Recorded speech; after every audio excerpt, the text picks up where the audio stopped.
Just waiting for this to turn over. There we go. Hi everyone, welcome back. I'll welcome myself back to my group here. I've been gone for like 2 weeks. Wasn't feeling well last week. Still flushing everything out of my system this week. But I'm back and ready to engage with y'all, do more teaching, provide more content, because that's why you're here, right?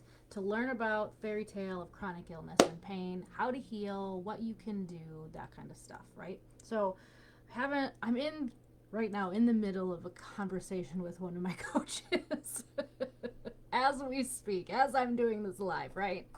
About trauma and PTSD and chronic PTSD and different diagnoses and what it has to do with chronic illness and all that, right? So I'm not ready to like call people out yet and name names and, put people on blast. What I want to do is clear the air, right? Post-traumatic stress disorder is a technical, clinical mental health psychiatric diagnosis, right? It comes from, my book is terrible. It's dilapidated and been used a lot, and I just ordered the text revision. So I have the older one, the DSM-5. It's not the oldest one because it's version 5, but because mine is dilapidated and I need the updated text revisions, that's being delivered soon by Amazon. But it's important for you guys to know the difference too, right? So it's a diagnosis that's billable to an insurance company, right? They recognize it as something that is treatable. A lot of people out there right now, licensed and unlicensed, are talking about something called complex PTSD, otherwise known as C-PTSD. There's another person claiming that C-PTSD is also childhood PTSD, which trauma can come from childhood, but that's not a diagnosis. So this person's making that up. Which, whatever. It's not a diagnosis though. And you shouldn't be talking about it if you're not licensed. But what is the difference? Right now, there is no difference. Complex PTSD is not a thing. It's a thing that's being researched by people in this industry. People that are psychiatrists, psychologists, therapists, people that actually study and provide, do research on people that have these types of symptom presentations, right? But they can't even come to a definitive answer yet. It's still in the research process of whether or not someone that has PTSD, if it's complex because it came from childhood, because it came from a certain type of trauma, they still can't differentiate yet between, is one trauma worse than the other, or is it the same? For myself as a licensed therapist that works with people that have trauma, hey Lisa, that studies trauma, that works with people that have chronic illness and trauma in their history, as somebody that does this on a daily basis and has experienced it herself and has PTSD herself, I don't see a difference. If you've experienced trauma, it affects your nervous system, right? And when it affects your nervous system, which controls everything, right? Your brain's a part of your nervous system. Your spine and spinal cord and all of the nerves that extend out from that spinal cord are your nervous system. I need to take a breath. When that's affected, you then experience and perceive the world in a completely different reality than someone who has not experienced any kind of trauma, right? So the way that you see people, the way that you react to people, the way that you experience stressors is way different than somebody that is not prone to have this hyperactive, that's not the right word. I can't think of the word, but we're going to go with hyperactive for the moment. Nervous system, right? You're always on edge. It starts with an H. I can't remember it. Anyway. But yeah, there's a difference. So if you want to say complex PTSD, great, but it's not an actual diagnosis right now. Yeah, it might be in the future. It's being researched. There's a huge push in the psychology field on studying trauma. If you want to know more about it, I don't know where that book is. There's a book by Bessel van der Kolk, that's a mouthful, called The Body Keeps the Score. He's got some of the best research out there, which is where a lot of my work kind of comes in alignment with what has already been researched and studied, right? So I'll probably refer to that a lot. Yeah, so what does this have to do with chronic illness? Well, like I already just said a few minutes ago, when you experience a trauma, your nervous system's affected. Okay. If your nervous system is affected, that also plays a part in like your DNA and the presentation of symptoms, right? It's going to change the way your DNA works. It's going to change, which is going to then in turn change the way that your body experiences all of those chemical processes. And if that's changing, that also means everything in here is changing, right? It all works together. Body and mind. It's all together. I hope that makes sense. Yeah. So what does it have to do with chronic illness? Well, if you have a chronic illness, I'm going to bet that there's a very high, almost 100% chance you've experienced some kind of trauma.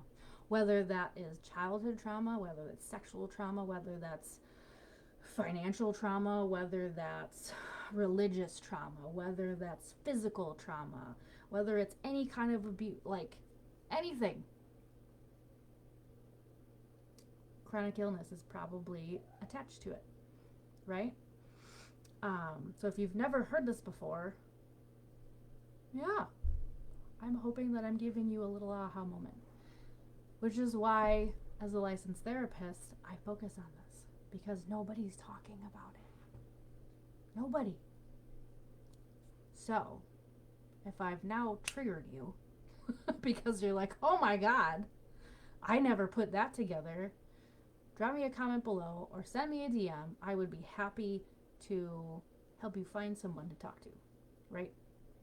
Because as we work through these traumas and the repressed emotions, the repressed memories that we don't want to think about, which I don't blame you, I've experienced it before too.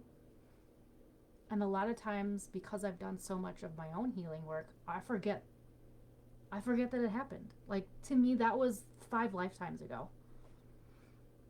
But it's still here. It's still in my memory. It's still in this body, in this system. And I still react certain ways when maybe I shouldn't be. I don't like to use the word shouldn't, but sometimes it's appropriate.